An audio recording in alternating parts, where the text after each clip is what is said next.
उम्मीद है आप सभी लोग मस्त हो गए। तो ये वीडियो ना बेसिकली कुंडली शक्ति के ऊपर होने वाली है और मैंने ना कुछ क्वेश्चन पिक किए थे जो कि नॉर्मली लोगों ने पूछे थे कुंडली से रिलेटेड, मतलब कुंडली शक्ति से रिलेटेड। ठीक है, तो मैंने जो है ना कि ये कुछ सवाल पिक किए हुए हैं।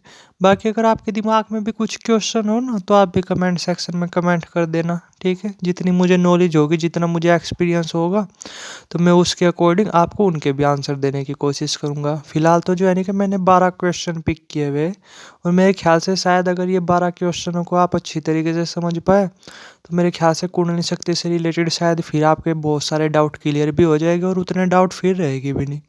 लेकिन अगर फिर भी कुछ डाउट्स वगैरह रहे, कुछ क्वेश्चंस वगैरह रहे, तो कमेंट सेक्शन खुला हुआ ही है, कमेंट कर देना। ठीक है, तो अब जो है ना कि फर्स्ट क्वेश्चन पे आते हैं।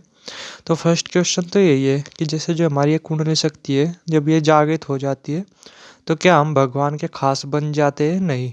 ठीक है, या भगवान की हमारे ऊपर कृपा हो जाती है? नहीं। तो अगर मैं सिंपल वर्ड में बोलूँ ना, भगवान की आपके ऊपर कृपा तो जरूर हो जाती है, बट ऐसा कुछ नहीं कि आप भगवान के खास हो जाओगे। थोड़ा सा समझना, आप ही बताओ ना, आपने ऐसा क्या काम किया भाई जो यानी कि आप भगवान के खास होगे? थोड़ा सा समझना। हाँ, आपके ऊपर कृपा जरूर होगी बट आप खास नहीं बनोगे, थोड़ा सा समझना। ठीक है, अब जो है कि नेक्स्ट क्वेश्चन पे बात करते हैं कि जो ये कुंडली शक्ति है, इसे जागृत करने में कितने दिनों का टाइम लगता है? तो देखो, इसमें जो है कि टाइम पीरियड का कुछ रोल नहीं। होने को आपकी कुंडली शक्ति 1 महीने के अंदर भी जागृत हो सकती है, 10 दिनों के अंदर भी जागृत हो सकती है, 1 साल भी लग सकता है, 5 महीने भी लग सकते हैं, कुछ मैटर नहीं करता। यानी टाइम का खेल है ही नहीं। सारा खेल पता किसका है? वो है इसका कि आपकी सुषुम्ना नाड़ी कब एक्टिवेट हो रही। जब भी सुषुम्ना नाड़ी एक्टिवेट होती है ना, तो अपने आप ही जो है ना कि जो कुंडली शक्ति है वो ऊपर उठने लगती है। अभी ये कोई नहीं बता सकता कि वो सुषुम्ना नाड़ी कब आपकी एक्टिवेट होगी। ठीक है, तो इसमें कुछ टाइम का कुछ लेना देना नहीं, कुछ पता नहीं चलता किस टाइम बाद, मतलब कितना टाइम लगेगा आपकी कुंडली शक्ति जागृत होने में। तो टाइम का तो क्वेश्चन आप हटा ही दो। ठीक है, फिर भी अगर अप्रोक्स देखा जाए ना तो ये मान करके चलो 5 से 6 महीने में काम हो जाता है बंदे का, अगर वो कुंडली शक्ति वगैरह पे अच्छी तरीके से काम कर रहा तो। ठीक है, अब जो है ना कि नेक्स्ट क्वेश्चन पे आगे बात करते हैं कि जैसे जो ये हमारी कुंडली शक्ति है, क्या इसके जागृत होने के बाद बंदा शादी नहीं कर सकता? तो देखो, अगर मैं क्लियर वर्डों में दूं ना, बिल्कुल भी ऐसा कुछ भी नहीं है। आपकी जैसे कुंडली शक्ति जागृत हुई ना, आप बेशक शादी कर सकते हो, उसमें कुछ कुछ भी दिक्कत की बात नहीं। थोड़ा सा आप ही तो सोच करके देखो ना यार, आपने कुंडली शक्ति तो जागृत की, कुंडली शक्ति कोई कोई बुक कह रही, कौन सी चीज आपको ये बोल रही है कि भाई कुंडली शक्ति जागृत होने के बाद आप शादी वगैरह मत करो? ठीक है, आप बेशक कर सकते हो, कुछ भी दिक्कत वाली बात नहीं। ठीक है, अब जो है ना कि नेक्स्ट क्वेश्चन पे बात करते हैं कि क्या कुंडली शक्ति जागृत होने पे शक्तियाँ मिलती है? तो इसमें जो है ना कि 1% भी डाउट की बात नहीं, बहुत सारी शक्तियाँ मिलती है। एक्चुअली में वे शक्तियाँ ना कहीं बाहर नहीं होती, वे हमारे अंदर ही होती है। और जब कुंडली शक्ति जागृत होती है तो क्या होता है, उस टाइम हमारी कॉन्शियसनेस वो बहुत ज़्यादा बढ़ जाती है, यानी हमारी ब्रेन की अवेयरनेस ना बहुत ज़्यादा बढ़ जाती है। तो पावर्स ना जो हमारे अंदर छिपी हुई होती है, हिडन मोड में होती है, तो वह एक्टिवेट हो जाती है बस। तो ये बात बिल्कुल फैक्ट है कि बहुत तरीके की पावर्स मैं बता रहा आपको कि वे पावर्स आपके अंदर पहले से ही है ऑलरेडी से। ठीक है, तो बहुत तरीके की पावर्स मिलती है, ये बात बिल्कुल फैक्ट है। ठीक है, अब जो है ना नेक्स्ट क्वेश्चन पे बात करते हैं कि क्या जो ये कुंडली शक्ति है, इसके जागृत होने पे मौत का जो डर है वो पूरा खत्म हो जाता है? तो अगर मैं सिंपल वर्ड में बोलूँ ना, बहुत हद तक तो खत्म हो जाता है, बट पूरा नहीं खत्म होता। ठीक है, थोड़ा सा समझना, मैं ये बोल रहा, आप चाहे दुनिया की कोई भी सिद्धि पालो, कुछ भी कर लो, बट ये जो मौत का डर है ना, ये अपने आप में बहुत बड़ा डर है, ये पूरी तरीके से नहीं खत्म हो सकता। तो आपका जो ये मौत का डर है ना, ये पूरी तरीके से नहीं खत्म होगा, हाँ बहुत परसेंट कम जरूर हो जाएगा। ठीक है, अब जो है कि नेक्स्ट क्वेश्चन पे बात करते हैं कि क्या जो ये कुंडली शक्ति है, इस पे जो हमें काम जो गुरु के अंडर में रह करके करना चाहिए? तो अगर मैं क्लियर वर्ड में बोलूँ ना, वैसे तो आपको गुरु के अंडर में रह करके भी अपनी कुंडली शक्ति वगैरह पे काम नहीं करना चाहिए। थोड़ा सा आप सोच करके देखो ना कि कुंडली शक्ति पे काम ही क्यों करना है। अगर भगवान ने हमें जो ये बॉडी बनाई हुई है, ये दिमाग बनाया हुआ है, ये बिल्कुल सही कंडीशन में तो है ना? ठीक है, आप ही बताओ इसमें क्या प्रॉब्लम है? तो कुंडली शक्ति पे काम करना ही क्यों है? फिर भी अगर आप अपनी कुंडली शक्ति वगैरह पे काम कर रहे हैं तो हाँ, ये नेसेसरी है कि कोई एक्सपीरियंस पर्सन आपके टच में हो। ठीक है, वो आपको जो है ना कुछ परसेंट, ज़्यादा परसेंट तो नहीं बट हाँ कुछ परसेंट आपको इमोशनली वो ज़रूर कर सकता है, हेल्प वगैरह ज़रूर कर सकता है, थोड़ा सा आपको सही तरीके से गाइड वगैरह ज़रूर कर सकता है। बाकी जो कुंडली शक्ति है ना, उसका कंट्रोल किसी गुरु के हाथ में नहीं होता, ये इस यूनिवर्स की एनर्जी होती है। ठीक है, तो इसका कंट्रोल खुद यूनिवर्स के हाथ में ही होता है। कोई गुरु वगैरह इसमें आपकी कुछ हेल्प नहीं कर सकता। हाँ, वो थोड़ा बहुत आपको गाइड वगैरह ज़रूर कर सकता है, वरना दिमाग में से निकाल दो। बट हाँ, अगर सपोर्ट की बात है तो हाँ भाई, गुरु के अंडर में रह करके करोगे तो ज़्यादा बेटर है। ठीक है, अब जाने का नेक्स्ट क्वेश्चन पे बात करते हैं कि क्या कुंडली जागरण में ब्रह्मचार्य करना जरूरी है। तो अगर मैं इसका क्लियर वर्ड में आंसर दूं ना, तो ऐसा बिल्कुल भी नेसेसरी नहीं। बट अगर आप ब्रह्मचार्य करते हो ना कुंडली शक्ति के दौरान, तो थोड़ा सा जल्दी रिजल्ट्स जरूर देखने को मिलेगा आपको। ठीक है, मान लो कि अगर आप ब्रह्मचार्य फॉलो कर रहे हैं ना, तो आपकी कुंडली शक्ति ये मान करके चलो 3 महीने में एक्टिवेट हो रही। तो अगर आप ब्रह्मचार्य फॉलो नहीं करोगे तो ये मान करके चलो वो 4 महीने में एक्टिवेट होगी, 5 में होगी, 6 महीने में होगी, 7 महीने में होगी। तो इससे जो है ना थोड़ा टाइम पीरियड कम हो जाता है, तो आप कर सकते हो ब्रह्मचार्य फॉलो। ठीक है, बट ऐसा कुछ नेसेसरी नहीं है। अब ध्यान देना मैंने क्या बोला, ऐसा कुछ नेसेसरी नहीं है। बट इसका ये मतलब नहीं कि आप ब्रह्मचार्य तोड़ते ही जा रहे, तोड़ते ही जा रहे, तोड़ते ही जा रहे, बुरी तरीके से इसकी धज्जियां उड़ा रहे, यानी आप अपनी सारी एनर्जी बर्बाद कर रहे हैं। तो भाई फिर अपने चक्रों को यानी अपनी कुंडली शक्ति को ऊपर किस तरीके से चढ़ाओगे।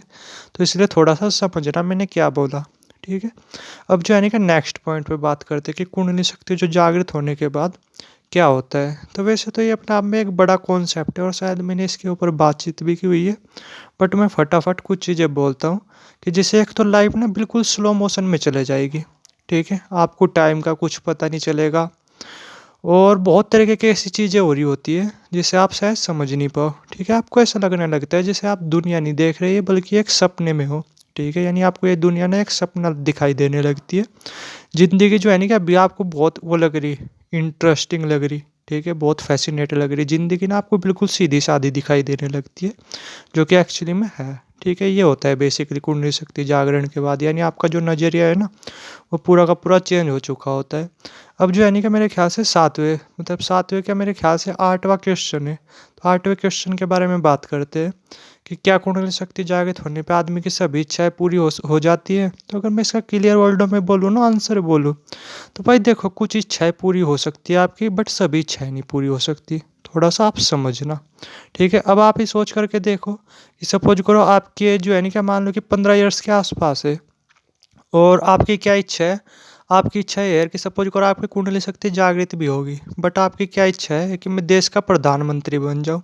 तो मेरे भाई, जब तक आपकी एज 35 ईयर्स नहीं होगी, मेरे ख्याल से 35 ईयर्स की एज चाहिए होती है प्रधानमंत्री बनने के लिए, या फिर 30 ईयर्स की एज चाहिए होती है देश का प्रधानमंत्री बनने के लिए। लेकिन आपकी एज है 15 ईयर्स। ठीक है, और आपकी कुंडली शक्ति जागृत होगी और आप क्या डिमांड कर रहे हैं कि मैं 1 साल के अंदर प्रधानमंत्री बन जाऊं। तो ऐसा पॉसिबल नहीं भाई। ठीक है, हाँ, आपकी बहुत सारी इच्छा है वो ज़रूर पूरी होने लगती है, बट उनमें भी टाइम लगता है। थोड़ा सा आप समझ रहे मैं क्या बोल रहा। ठीक है, बट ऐसा कुछ नहीं होगा, आपकी सभी इच्छाएं पूरी होने लगेगी। तो उम्मीद है क्वेश्चन भी कंप्लीट हो गया। वैसे मैंने इसके बारे में ना कभी पहले बातचीत की थी। तो अब जो है ना कि थोड़ा नेक्स्ट क्वेश्चन के बारे में बात करते हैं। ठीक है, जो कि इसी से ही रिलेटेड है, यानी पावर से रिलेटेड है कि जो ये कुंडली शक्ति के टाइम जो ये पावर्स मिलती है, ये पूरी उम्र हमारे साथ रहती है नहीं। तो अगर मैं सिंपल वर्ड में बोलूँ ना, साथ तो रहती है, बट ये पावर्स ना कम होती चली जाती है। ठीक है, जैसे जब आपका स्टार्टिंग पीरियड होगा ना, तो बस आप सोच भी नहीं सकते आप क्या क्या कर सकते हो। बट धीरे धीरे क्या होगा, वे पावर्स अपने आप ही कम होती चली जाएगी।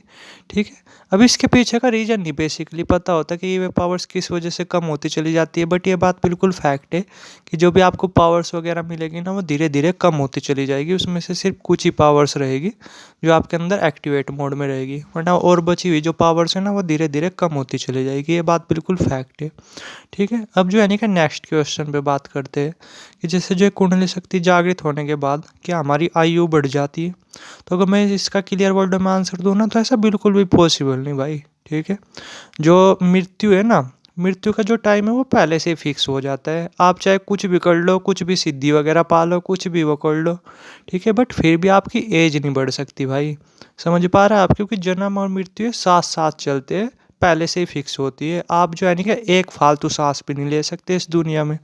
ठीक है, तो आप ये तो भूल जाओगे कुंडली शक्ति जागृत होने के बाद आपकी आयु बढ़ जाती है। ऐसा हो ही नहीं सकता भाई। आप कुछ भी काम कर लो, आपकी आयु नहीं बढ़ सकती। ये चीज़ें पहले से ही फिक्स होती है। सपोज करो आप 25 ईयर्स की एज में मरने हो ना, तो आप 25 ईयर्स की एज में मरोगे, एक भी दिन भी फालतू नहीं जी सकते आप। ठीक है, क्योंकि ये चीज़ें भाई पहले से ही फिक्स है, यूनिवर्स के लॉ है। आप क्या सोच रहे हैं, आप कुंडली शक्ति जागृत करने के बाद यूनिवर्स के लॉ की धज्जियाँ उड़ा दोगे, ऐसा नहीं होता भाई। IUU कुछ नहीं बढ़ सकती, ठीक है। अब जो है ना नेक्स्ट क्वेश्चन के बारे में बात करते हैं कि क्या जो है कुंडली शक्ति है, इसे जागृत करने के बाद दिमाग हमारा पूरी तरीके से गुलाम बन जाता है, यानी हमारा पूरा तरीके से कंट्रोल में आ जाता है। तो अगर मैं सिंपल वर्ड में बोलूँ ना, स्टार्टिंग पीरियड में तो बिल्कुल ऐसा ही होता है, यानी दिमाग ना आपका पूरा कंट्रोल में आ जाता है आपका, ठीक है। आप घंटों तक जिस काम को चाहो उस काम को कर सकते हो, आपको एक सिंगल थॉट भी नहीं आएगा, लेकिन सिर्फ स्टार्टिंग पीरियड में। लेकिन धीरे धीरे क्या होता है, इस पे से जो पकड़ है ना वो धीरे धीरे कम होती चली जाती है, ठीक है। बट स्टार्टिंग पीरियड में ना, उसमें तो ये मान करके चलो, ये आपका पूरी तरीके से गुलाम बन जाता है आपका दिमाग, ठीक है। आप कुछ भी काम कर रहे हैं ना, आपका दिमाग आपको डिस्टर्ब नहीं कर सकता।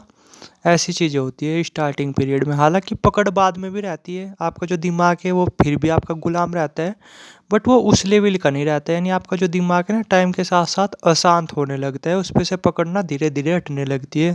तो इसलिए आपको डेली लाइफ में ना मेडिटेशन वगैरह ये चीज़ें तो ज़रूर करनी ही पड़ेगी, अगर आपको लॉन्ग टाइम तक अपने दिमाग पे पकड़ बनानी है, ठीक है। तो उम्मीद है 12 क्वेश्चन थे जिनके मैंने अभी आंसर दिए, और उम्मीद है कुछ ना कुछ सीखने को ज़रूर मिला होगा। बाकी अगर आपका कुछ क्वेश्चन हो तो कमेंट सेक्शन खुला हुई है, आप कमेंट सेक्शन में कर देना। नेक्स्ट वीडियो जो होगी वो आपके क्वेश्चन के ऊपर हो जाएगी, ठीक है।